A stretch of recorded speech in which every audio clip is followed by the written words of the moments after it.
Hey everybody, this is Helena Hart. Welcome to my live stream with Raye, one of my favorite people in the entire world. Raye is a world-renowned dating and relationship feminine energy coach for women. She's also the person who taught me everything I know about how to become a dating and relationship coach over a decade ago. I can't believe it. And we have a fantastic topic for everyone. So welcome, Rori. Thank you for joining me. Oh, it's so great to be here, Helena. It's so wonderful to see you.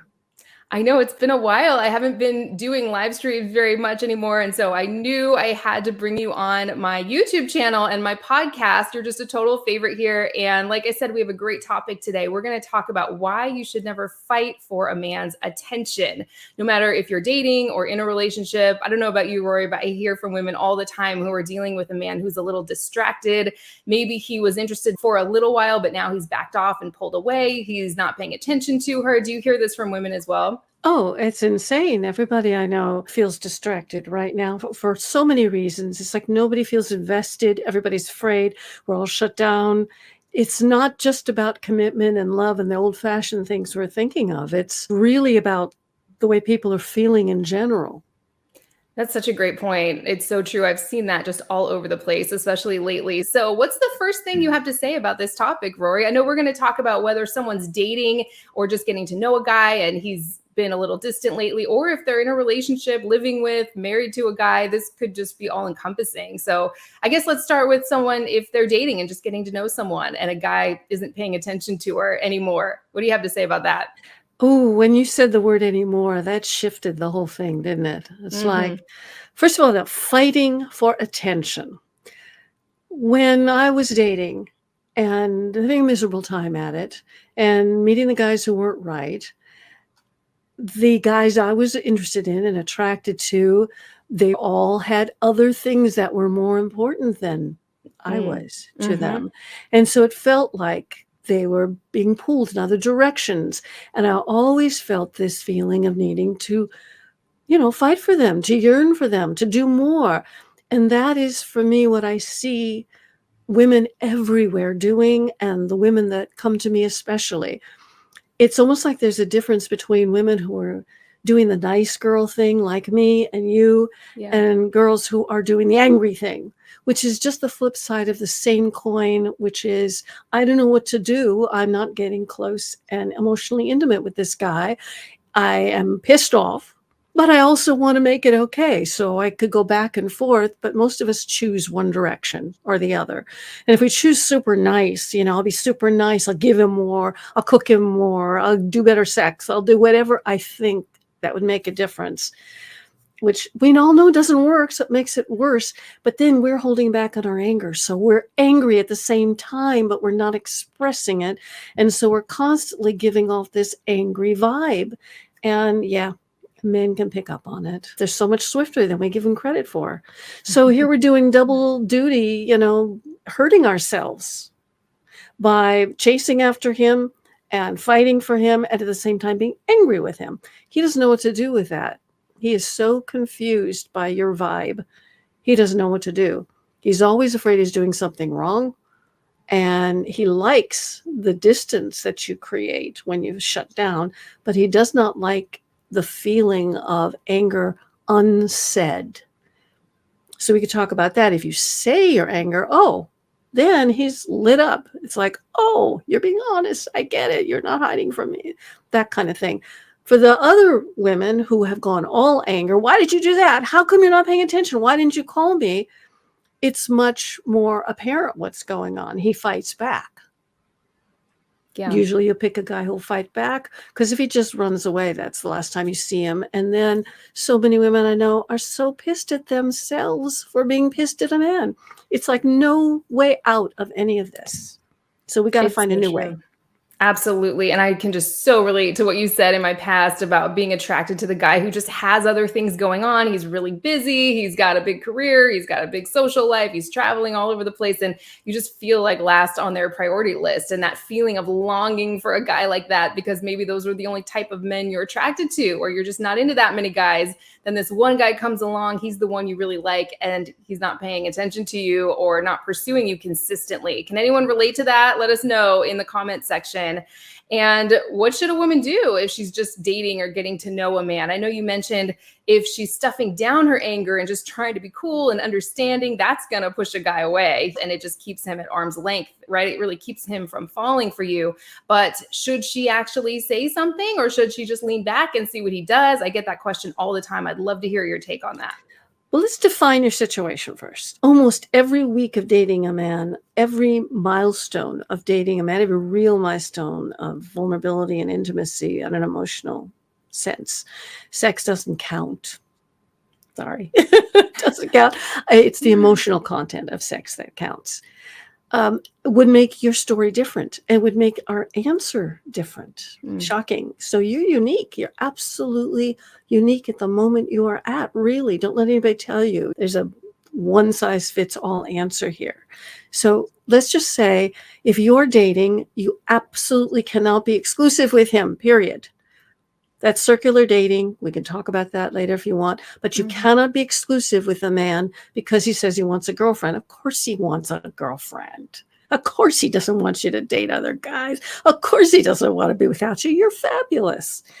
Trust me, you are great. You may not know it, but you are great and sexy and beautiful and wonderful, or he wouldn't even have asked you out. Not anymore. He's finding you very attractive already. The rest of it is just all, inner misery for both of you.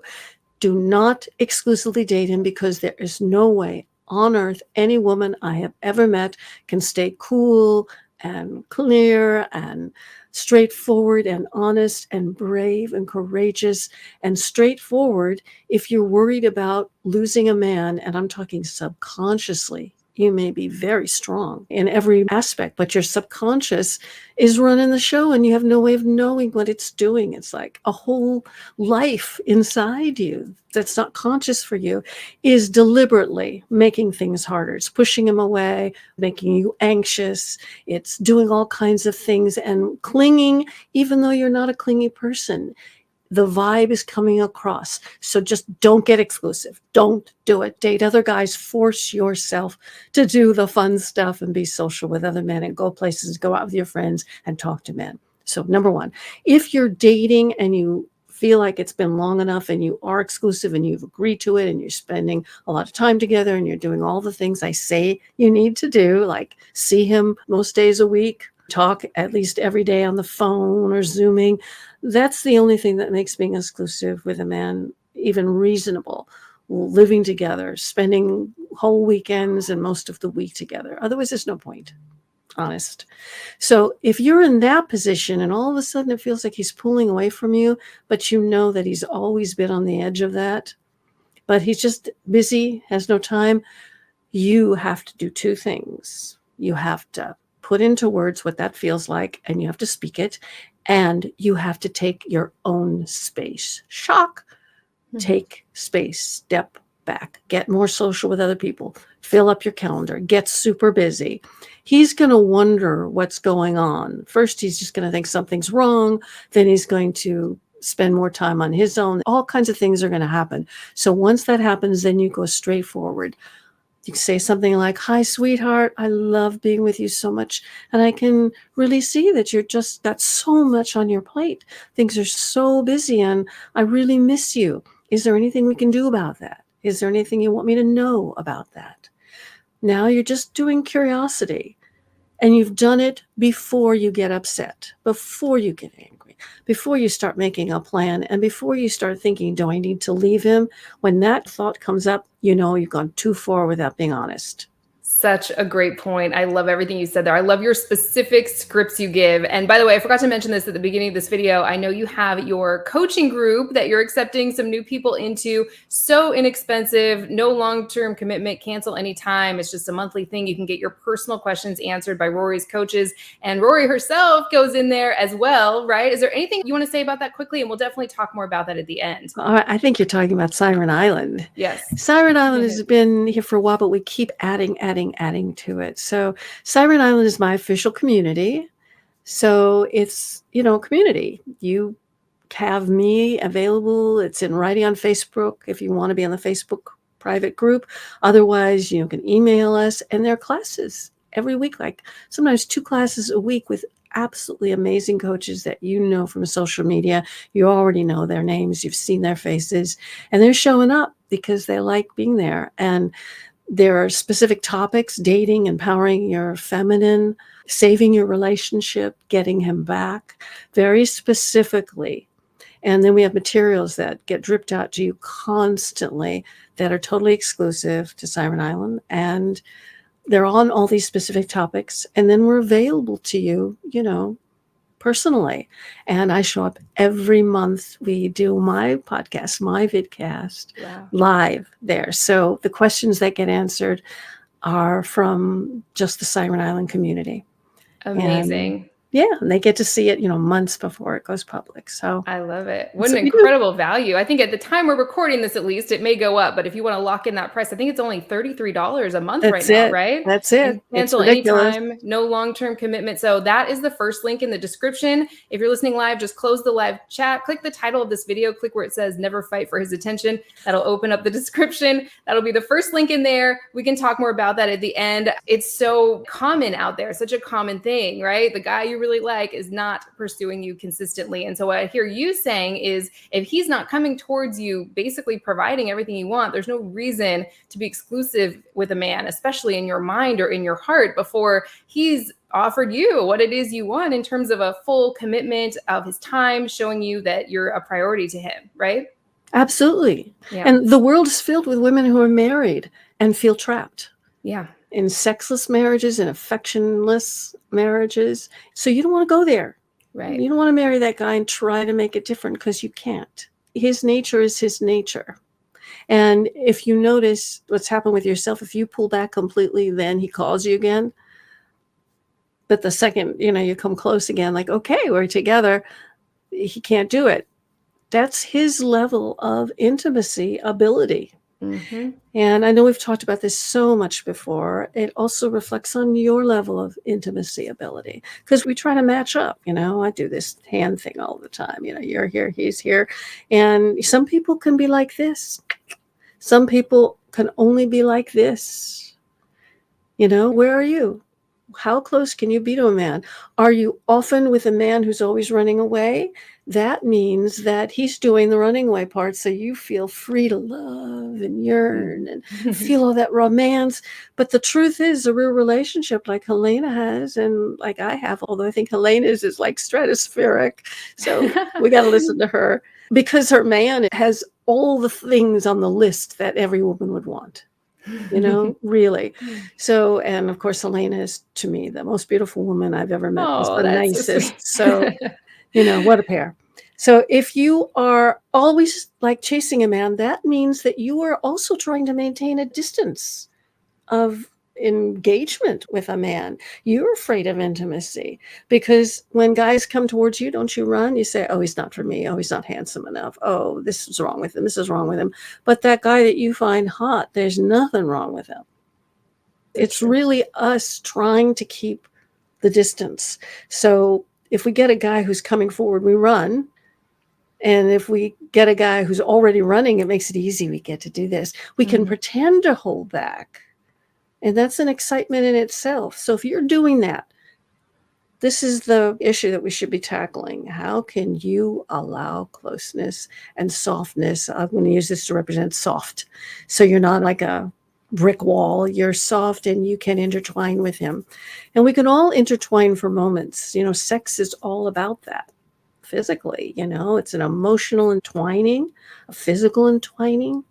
So beautiful and entwining. But then everybody goes like that. And we're grateful, people like you and I, when he pulls away first.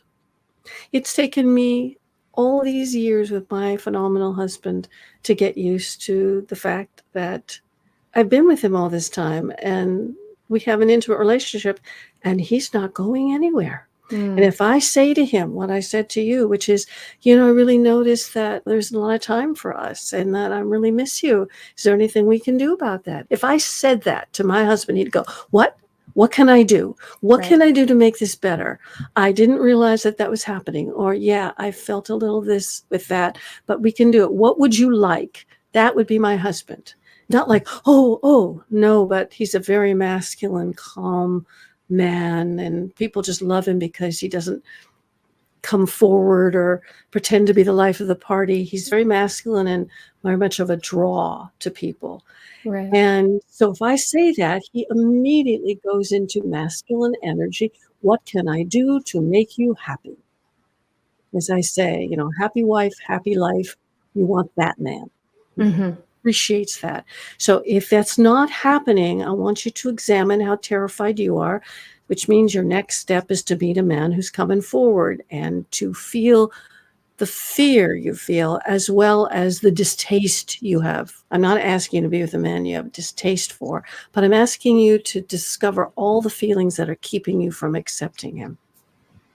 Wow, I have so many thoughts on everything you said. First of all, everything you said is the reason why and I know you feel this way as well, don't think of leaning back as a tactic or a strategy to try to make a guy chase you again or anything like that. It's a very common misconception. People say, well, I leaned back and it didn't work because he came forward for a little while, but now he's gone away once I showed interest again. And you don't want that guy. Like Rory said, that guy is not marriage material. You can't marry a guy like that. Then all of a sudden he's all over you and committed and devoted forever during hard times and things like that. Right. And so it's just what you said. You don't want to lean back as a tactic. If a man's only interested in you when you're so leaned back and so cool and not even yourself, that's the only time he's pursuing and giving you attention. You don't want a guy like that, right? You want a guy who's attracted to you when you are warm and open and receptive, when you're being yourself, basically. Right. And so you can't marry this hot and cold guy and then everything's fixed. It gets worse. Like you said, there's so many women trapped in horrible marriages where they're not getting attention. We're going to talk about what to do if you're in a situation like that as well.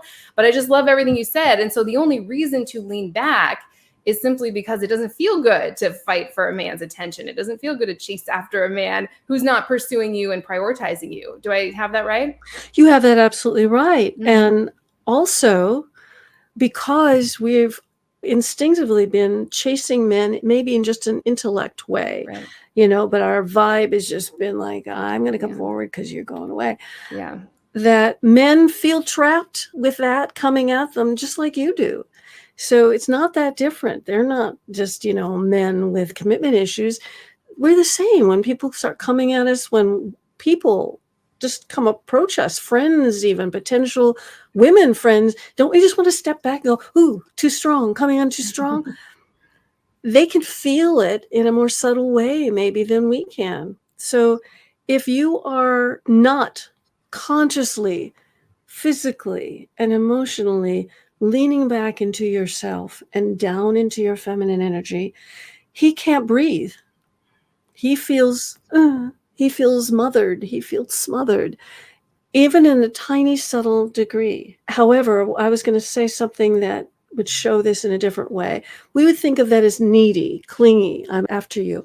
But what about parts of life when we really are needy? When we get sick, when we're overloaded, when we're overwhelmed, when we're feeling anxiety about our lives? What, are we supposed to hold back and stay completely unneedy because we don't want to overwhelm them? No. A marriage, a relationship is, everybody has needs. And the group, the partnership has to decide who needs most, what, and when. And you have to move as a team. You have to allow yourself to be needy when you need it. And you have to start that parade by demonstrating your actual feelings, crying when you are sad, feeling upset when you feel upset. The difference is not spewing it onto him with it's his fault or this happened, or aggressively saying why, and constantly asking for being shored up, but sharing, I'm feeling really off today. I'm feeling so overwhelmed. You share that way. You share your feeling state so that he can go, oh, I can be your hero today. And that's where you and I and every woman I've ever met who's intelligent and self-sufficient and even confident is stuck. I can't be that way. I can't show my true neediness. And you need to be able to do that. It's so true. See what he's made out of, that he can care for you. But the difference is, I know that if I'm needy and I'm off, I can say that to my husband. I can say, I feel like a poor thing and I need attention and hugs and to sit in front of the TV and my back rubbed and I'm just going to cry. That is what you need to practice. I feel Yeah. really weak right now. It feels really uncomfortable. Yeah. And the man who doesn't stop in complete shock and go, okay, I'm going off to the gym, but instead goes, oh, what do you need? What can I get you? Absolutely, honey, let me hug you. That's the guy you want. So true.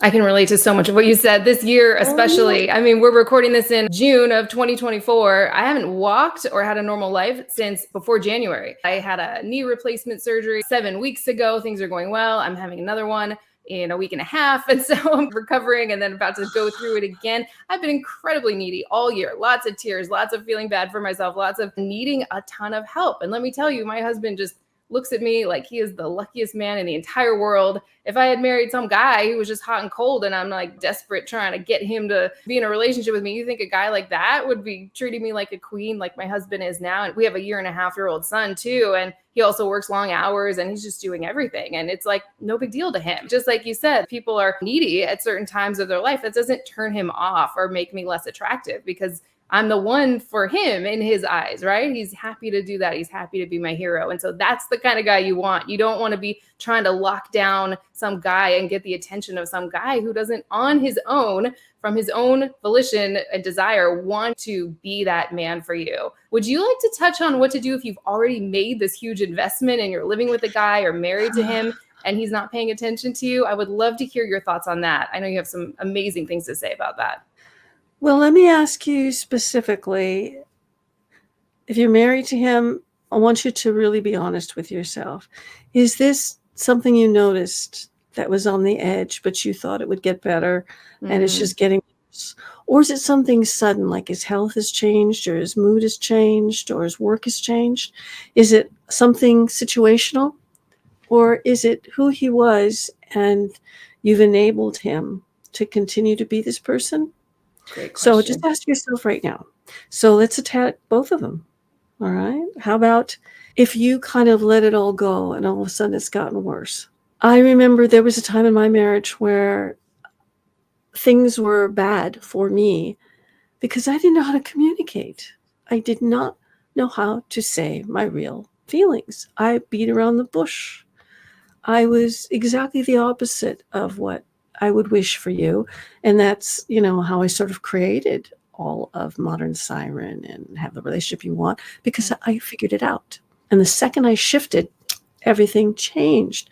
So if that's your situation, a man who's been enabled to be semi-narcissistic, not a real narcissist, but self-involved, and you're a big-hearted woman and you give and you give and you give, which is so common.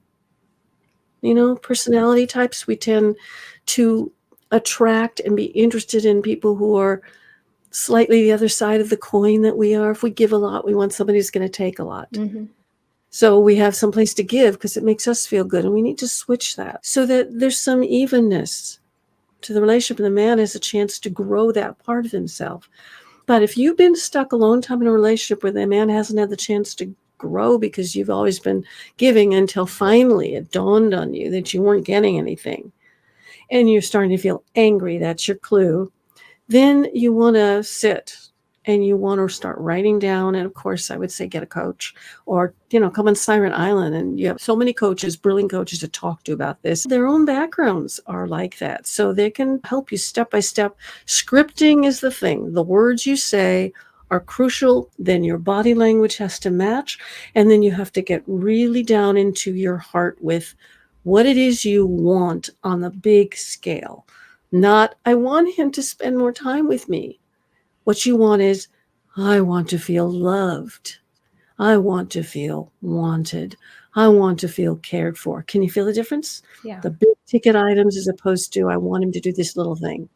And we get stuck in the little weeds and they make us angry. I want you to get down into the big ticket ones. The big one, there's only maybe 5 to 10 of them. You can write them down. They're pretty global for all of us. And feel that. Then you have to realize the anger is just covering that up. So you're just going to go, I hear that I'm angry. I'm probably angry at me and the world and him. But I'm aware of it, so I don't need to spew it. And then you use your script, which is, hi, honey, I would love to talk about something with you. You free for a moment? And I think most of my programmers have this kind of negotiation prep. Talk for a minute, and he says, no, not now. So you say, okay, I'll try again later. And you do try again later. You say, I really want to talk to you. When can we schedule some time? Okay. And you get out your calendars and you literally schedule it. All of this helps you not be angry because you're moving forward, right? You stay with what you want. And then he says, all right, what is it? And he knows he's doing something wrong. He knows it. So you're just going to say, I need and want more attention. I feel so silly. I feel really embarrassed that I need more attention, but I need more attention, more time, more hugs. I need more sex. I need more time with sex. I need all of that. And he's going to either get defensive and argue, or he's going to say, well, honey, I didn't know. Thank you for telling me. What would you like? So you notice those two differences? If you've been with him forever, you might be surprised that all of a sudden he goes, oh, what can I do? I didn't know anything was wrong, because he thinks it's all okay if you don't talk about it. He just knows that you're angry. He can feel it, but he doesn't know why. So the clarity makes him feel wonderful and open and all that. So that's the step, the scripting. Then you got to know how to really get in it with him. And then you got to step back. You got to lean back, and you have to circular date. If you've been with a man for your entire life, I don't care. You need to circular date. I don't care how many rings you got on your finger. You can always be social and talk to other men and let them come close to you and learn what your energy pattern is and learn to get into your feminine energy, and everything should turn around. Most of the time, I think you can fix it, unless he's a real bad guy and he's got addictions and other things that are, difficult. I believe that you could turn this around. I do.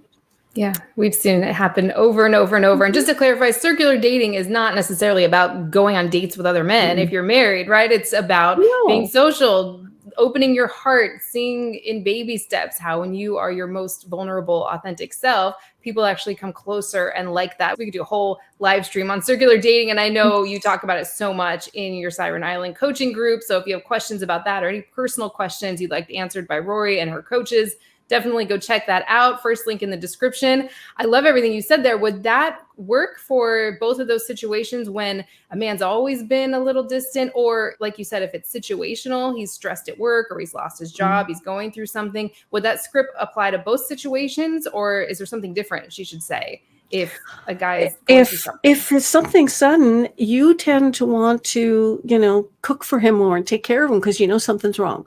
So why don't you just stop that? Because he can't stand being mothered. He hates it. It makes everything worse. And that may be why he's pulling away from you, because you sense something's wrong and you're trying to do for him. So stop. Ignore it. Leave him in the dust. I know it sounds horrible. Just leave him be. Let him handle stuff. Spend more time just with yourself, with other people. Just talk about fun things.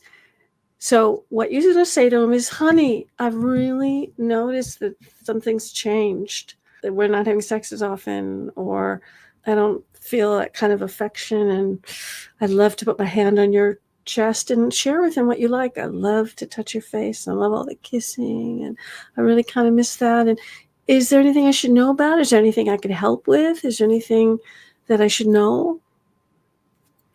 Love it. Perfect. And then see what he does.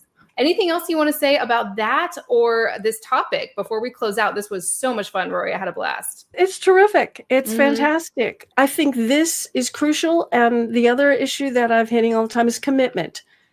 How to get his commitment. Maybe we'll do something on that. And I'm doing masterclass on that soon. I think that's really huge. So I bet you there's a lot of questions about that. I've been sitting, waiting. How am I going to get a commitment? Yeah, Rori and I have been talking behind the scenes about possibly doing a live workshop together after I recover from this neck surgery. So maybe end of summer, fall, toward the end of the year. Would anyone be interested in a workshop or virtual master class similar to this, but totally private, not here on YouTube for the world to see, on how to get the commitment you want? Would you be interested? Let us know in the comment section. We'd love to hear from you, any topic suggestions for future episodes and things like that. This was so great, Rori. Anything else you want to share before we close out here? Definitely check out her coaching group. Again, if you want to lock in that super low price, only $33 a month, get your personal questions answered, and you can cancel anytime. No long-term commitments, right?